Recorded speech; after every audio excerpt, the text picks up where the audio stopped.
will analyzing the real-time data that I have taken from the Kaggle.com. That is the website. So basically, this is the bike sharing data. So we will talk about this this data set later. So let me start with how we can you can say load the library of the pandas, or you can say how we can call the library of the pandas.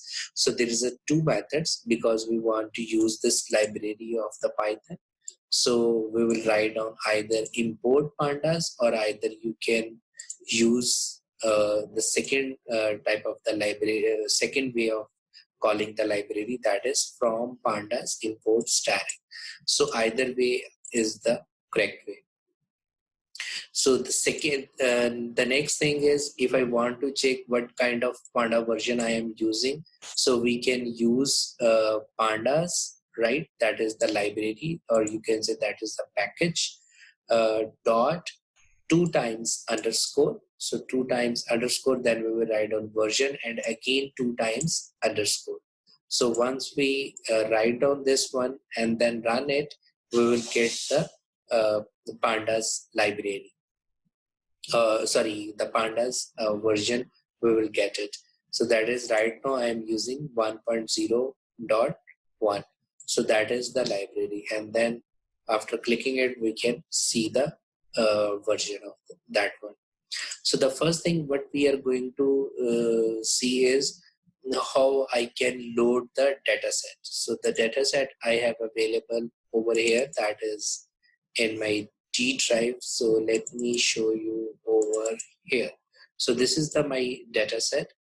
So how can I read this? And that this dataset is in a CSV format, that is comma separated version format.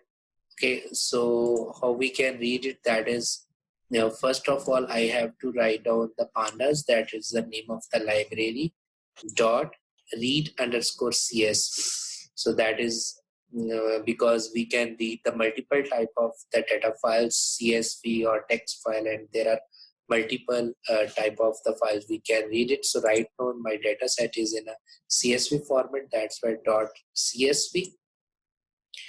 Then we can say bracket start, then in inverted commas I have to give the path, but make sure that you should use the front slash, right? If you use the backslash, then it will give you the error. Okay, so I have given the path, and then I can click run. So now it is giving me the data set, the entire data set. So right now our index column for each row is 0, 1, 2, 3 up to so on. Similarly for column index, that is also from 0, 1, 2 up to so on, as well as the column name is date, day, month. Okay, so that is basically the bike store sales data, that is on date wise, day, what was the day, and what was the month, which year, what was the customer age group. So these are the different variables we are going to use for analyzing it. Okay, so we will check that what kind of these variables are, because for the analysis purpose that is very important. Similarly, what was the customer gender, country, state, product category, sub-product category, and so on. Now, the first thing what we are going to do is how we can save this entire data set into a single variable. And this is very good practice because instead of every time we are calling that data set, it's better to store in a particular variable. So because this is a sales data, so that's why I'm writing down pandas dot.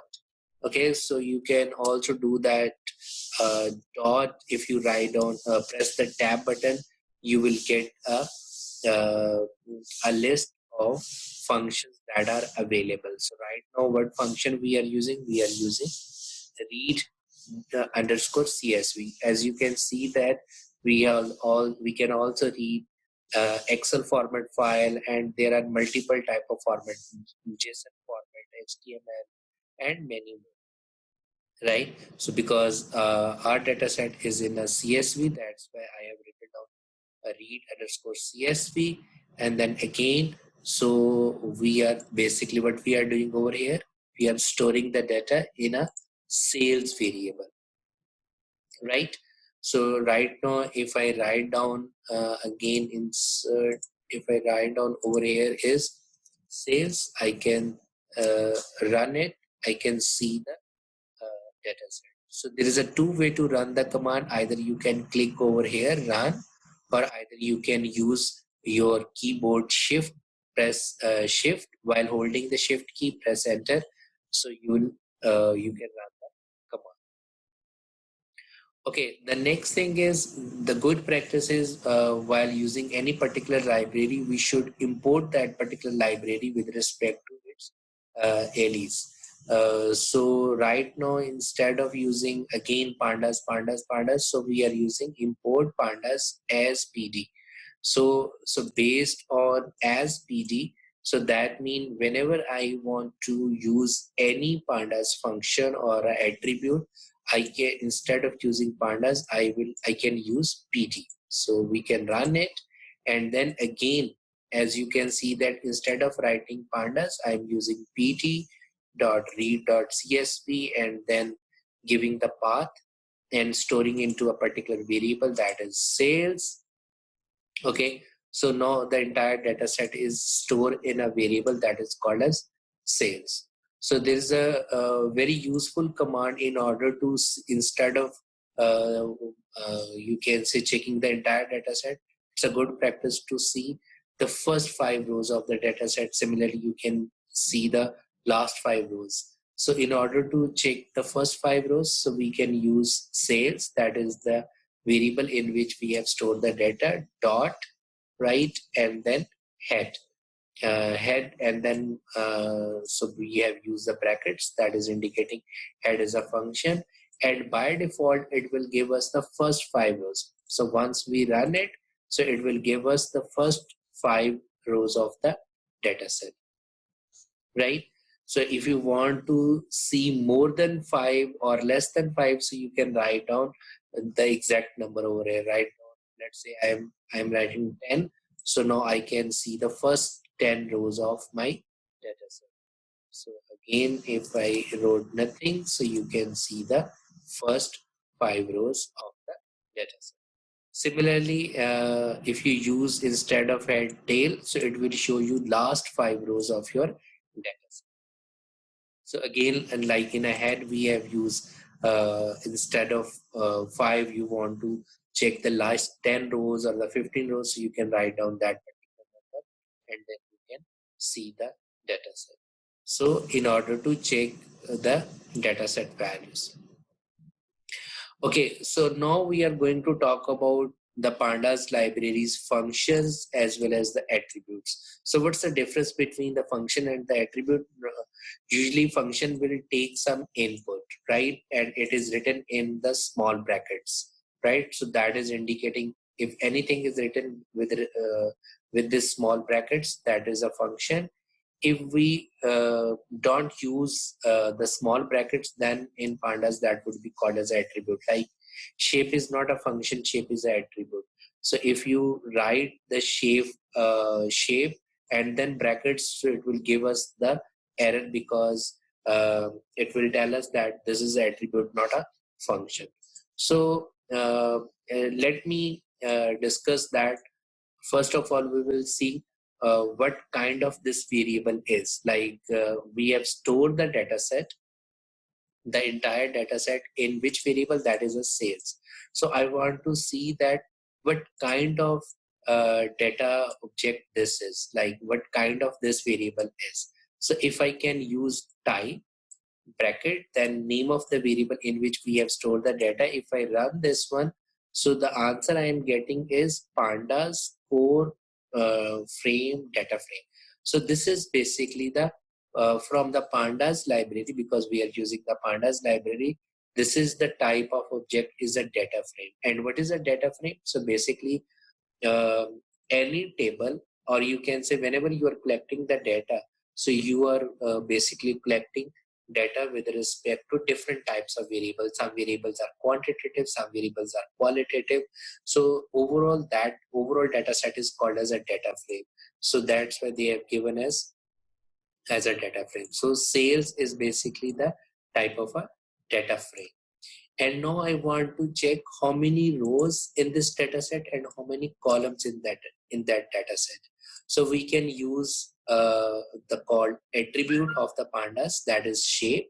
So sales dot shape. If I run this one, so it is informing me that I have total 18 columns, right? That is basically 18 variables, and I have this much rows entries. Okay, so this is representing the number of rows, or you can say the data entries, and this is indicating the number of columns, or you can say the decision variables. Again, as I told you, that shape is an attribute, not a function. So that's why if we use this column sign and run it, so it will give us the error and telling us that this is not a function, this is actually a attribute. Okay, the next thing what I am going to check is, and which is a very good practice. So I'm saying sales, the variable in which we have stored the data, dot info. So again, info is a function. So if I run this one, okay, so what it is telling me that, it is telling me that this is the pandas library of a data frame. How much data entry over here, okay, from 0 to up to this one, because the starting value means the first row is always start from 0. Same is for the column as well. And the last row is basically, that is instead of 36, that is 35. And the number of columns it is informing me. And then against, so this is the index, this is the name of the column, okay. And so I can see that what kind of this variable is. So object mean this is a string type of variable. Int 64 mean that is, it's an integer type of variable. Okay, so this is string type of variable we have classified, and this is basically the integer type, or you can say the quantitative type of variable. Okay, next thing which we are going to do is, that is we are subsetting the data. So instead of selecting the entire data set, how can I select the only the, you can say the countries variable data column, or how can I select the state variable column. So there is a two method. The method number one is I can access the column with respect to the name of the variable. Then in bracket I can write down the name of the you can say data column name. That was a country, and make sure that you should write down exact name. Mean it should be the case sensitive. If the country is capital C with, then you should write down capital C. So sales country. So if I run this one, so you can see that particular variable's data entry from 0 to onward. The second way is I can use the name of the variable dot name of the country. That is the column which I am going to access. But remember that this method will only works if your variable names having no space, right? So right now I have all the column names without having any space. So for example, if I have a column name age space group, then you cannot access this variable with the method 2 with this way, right? But right now, if there is no space in the column variable, then you can use either this method or either you use this method. Okay, now what I am going to do is that after subsetting this country variable, okay, that is I have selected this variable, now I am going to assign it. So that means after subsetting, how you can assign it the similar way is, that is country name is equal to sales country, and then you can also call that particular variable and you will get the results. Okay, so the next thing is similarly after accessing that particular variable, that means sales dot country. So sales is the variable in which we have stored the entire data set. Dot country, that means we are accessing that particular column, and dot head is indicating only show me the first 5 data entries. So that means the first 5 data entries are this one. So the next thing is, if I want to access instead of only a single column, how can I access the multiple columns? So in order to access the multiple columns, so we can use sales. That is again the variable name in which we have stored the data. Now we need to use two brackets, okay, and then the variable names which we want to access. If we run this one again, then we can see the entire data set. Similarly, right now I am we can if we want to access on see the only the first 10 data entries, then we can use dot head. Okay, if I just want to see the name of my you can say variables, or you can say the name of the columns, then you can use sales dot columns. So again, columns are the attribute, not the function. So if we run this one, so we can see that the first variable name is date, the second variable name is day, and the third variable is month, and so on, right? Okay, now the thing is, if we want to delete a particular column, so how we can delete this one? So we can delete the particular column two way. The first method is we can use del, that is a keyword, from sales variable, that is in which we have stored the data, and country. So once we run this one, so again what will happen, it will delete this particular variable from our data set. So remember that this function will not work. Mean so del's sales dot country. So this one, this over here with the del will not work. So you have to use this particular command. So if I run the sales variable in which we store the data, now you can see there is no country variable. Okay, so the second method is you can use, instead of del, you can use sales dot drop, then the name of the variable, okay, comma axis is equal to 1. So this will make sure that you can delete this particular variable. So axis is equal to 1 means that is true, right? So now again we are dropping the variable of customer age, okay? And now if you can see that there is no variable of that is okay. So still we can see that there is they didn't delete it. It didn't delete the customer age variable. So in order to delete it, so we need to add another element, that is sales dot drop customer age x is equal to 1, that is true, and then you must write down in place is equal to true. So if we run this command, and then we can see the data set. Now you can see that there is no customer age variable, right? So this is a way if you want to delete a particular column from the data set. So either you can use a drop function, or either you can use the first method, that is a del function. Okay, that is this one. But this will not work for dot perspective. Okay. Then the next thing is, again, I am getting back the entire data set. So, and then storing into the sales variable. And then with the head function, I am checking only the first 5 rows. Now we are going to talk about, we have seen that how we can delete the particular columns. Now we are going to, as well as how we can access a particular column as well as the multiple columns. Now we are going to see the row wise, how we can access a particular row entry, or you can say the data entry. So there is a 2 method to check that one. One is lock method, another is a iLock method. Okay, so the difference is iLock method only works for index, not means only works for the integers. not work for the column names, but log function will work for both. So we will see that how we can access that one using these two methods.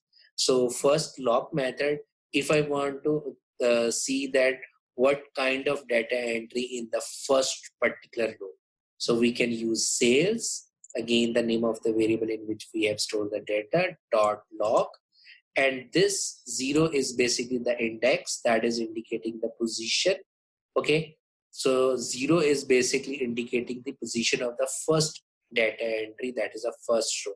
So if we run this one, now we can see that the first row having the date, that is this entry, day, this entry, month, that is a month, and so on. So we can see the entire data set of the first row.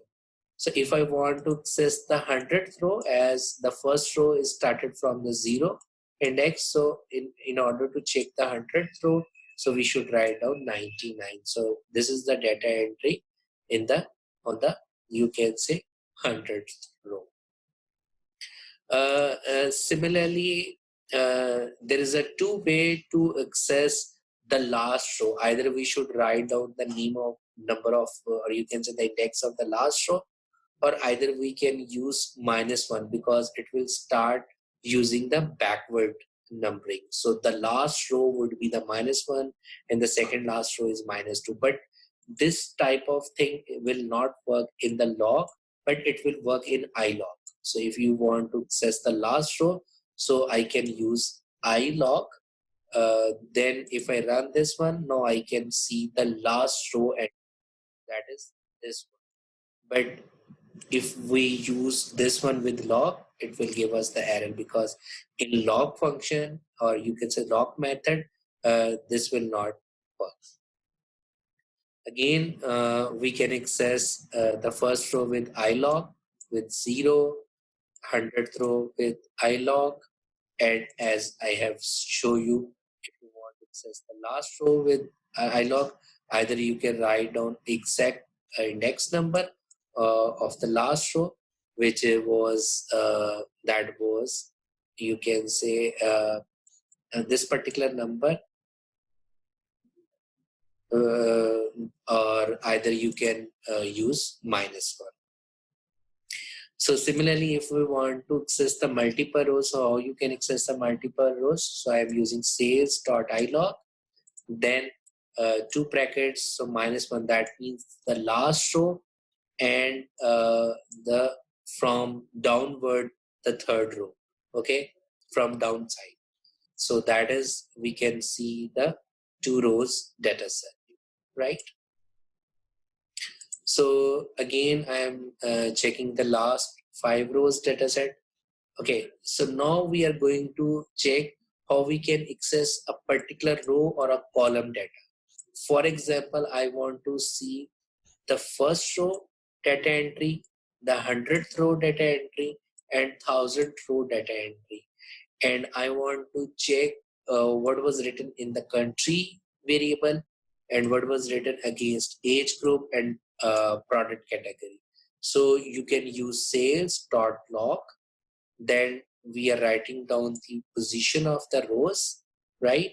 And then we are, instead of calling the column variable name with their index, we are calling them with respect to their variable name, or you can say column name. So this thing will work in log, but if you are using ilog, this will not work. Okay, so if you want to use ilog, then you have to use the index of these variables that I am showing over here. Okay, so if we run this one, so it will tell us, showing us the first row data entry, that is index 0, 100th row data entry, and 1000th row data entry against these 3 variables. So if you are using the ilog method, then instead of writing down the name of the column name or the variable name, we are writing down the position name. So same output we are getting this. Okay, further we are saying that if I want to see in the entire data set, wherever you will find in the country column United States, and the age group is youth is less than 25. Okay, so if both the conditions are, so these are the basically conditions. If both the conditions are fulfilled, only select those data entries. So that means only the United States country must be shown, as well as the age group must be youth less than 25. So we can use sales.log, sales.country, that is the, we are calling the name of the variable. So you can use both type of method. Either you can use dot country, or either you can use uh, this particular method brackets, or you can use this one. So both are fine. So I'm using dot equal the name of the country, and as well as this condition must be full. So we can see only the United States as well as only the age group of youth less than 25. So similarly, we can use the same function, or you can say the same command. I am also writing down comma colon sign. So if you didn't use this one, then this is also okay. But in Python, if you write down this one, that means all the columns. Okay, all the columns of the data set, that is indicating.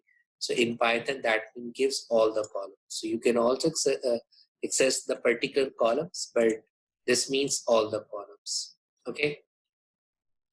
So the next thing what we are doing is I'm saying that from the profit variable, I want to calculate the average, or you can say the mean of the profit column.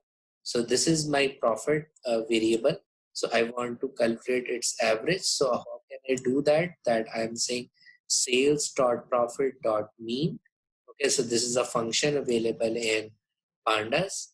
So again, if I'm using this one, sales dot tab sign, so you can check the list. So that is, if I'm writing down profit, so I can see the name of the data set that is available, variable in that data set, that is profit dot, I want to compute the mean. Okay, so that is mean, right? So then I'm storing this one into a variable called profit underscore mean, and then showing it. So it will give me the answer of the average. So now I want to use this mean for selecting a particular data set. So I want that all the data set that have where the profit is more than the average value. Okay, so I want to see only those data entries where the profit is more than the average of the profit. So we can use sales.log, again the name of the variable, that is on a profit we have placed this condition must be greater than the mean.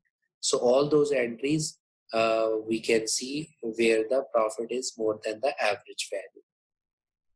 Okay, again the second method is you can use comma colon, so it will give the same. So both the methods are fine. Okay. Okay, so this one is very important, that is group by function. So what is the group by function means? So first of all, if we want to group with all the data set with respect to a particular variable, like sales dot group by country. So what it will do, it will group all the data set with respect to the country. Okay. So if I run this one, it is showing me nothing, but it is saying that, so we have grouped it with respect to this particular variable.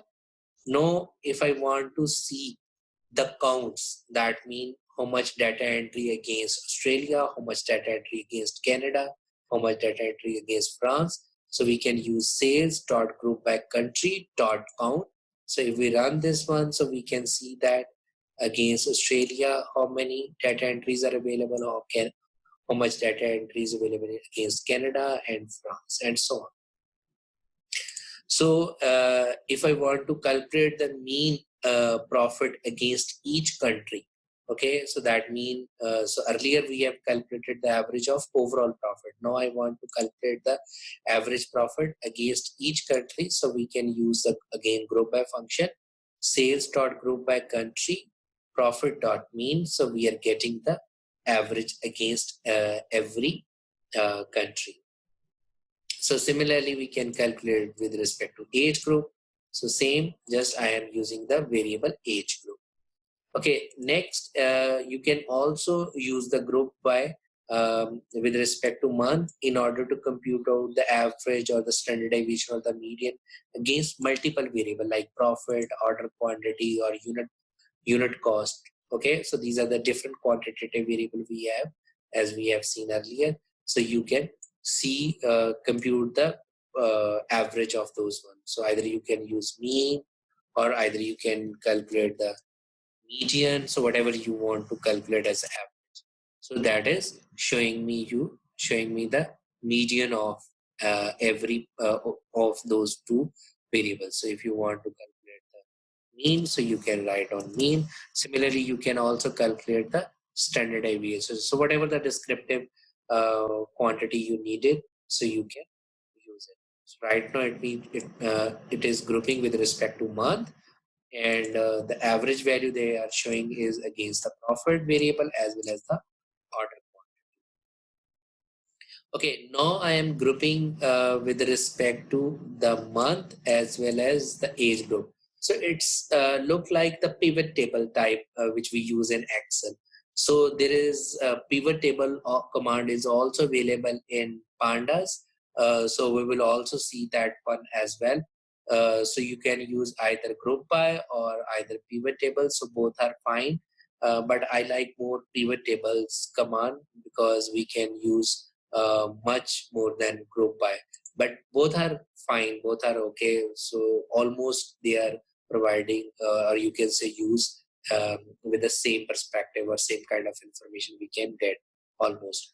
So sales.groupby, then we are grouping with respect to month, age group, and the quantitative variable we are using is the quantitative and the order quantity. So we are saying group by with respect to the months, that is the first variable which we are using. And then in April, all the age groups. So that is showing the profit of against in that particular month, against every age group as well as the order quantity, right? Okay, now we are going to see that as you know that this thing is called as a cell. So in a cell, we can write down different ways a code. Right now, as I show you in above all the codes, I have written down in a single line. So there is, I'm not using a code in a multiple line. So especially if you want to write down a code in a multiple line, so there is a two way to write down the code line in a multiple. One is you should start your code with the small bracket, and then you can write down the line of code in the multiple line. So it will not give us the error. So if you didn't use these brackets, it will give us the error, right? And the second method is you can use it with this backslash. So sales dot backslash, so that is indicating the next line, and then again dot backslash. So wherever you want to start the new lines, write down the backslash. So it will automatically understand the pandas library that this is the next line of code.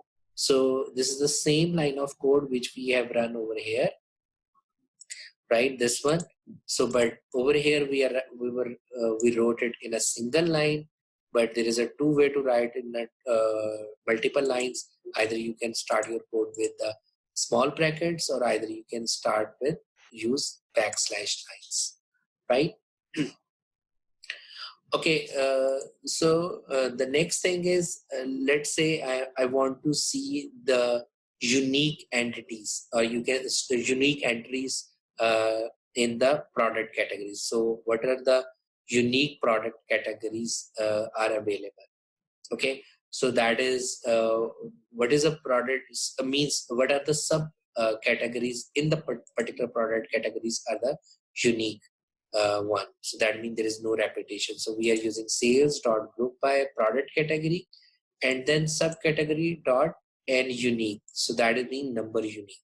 So which means there is a three types of product categories in our data set, that is accessories, bikes, clothing, and in each sub product category, the sub product categories are, so 8 types of accessories, that is a subcategories of accessories. There is a 3 types of bikes data. There is a 6 types of clothing data. So these are the subcategories. So similarly, we are using the multiple line to calculate the mean.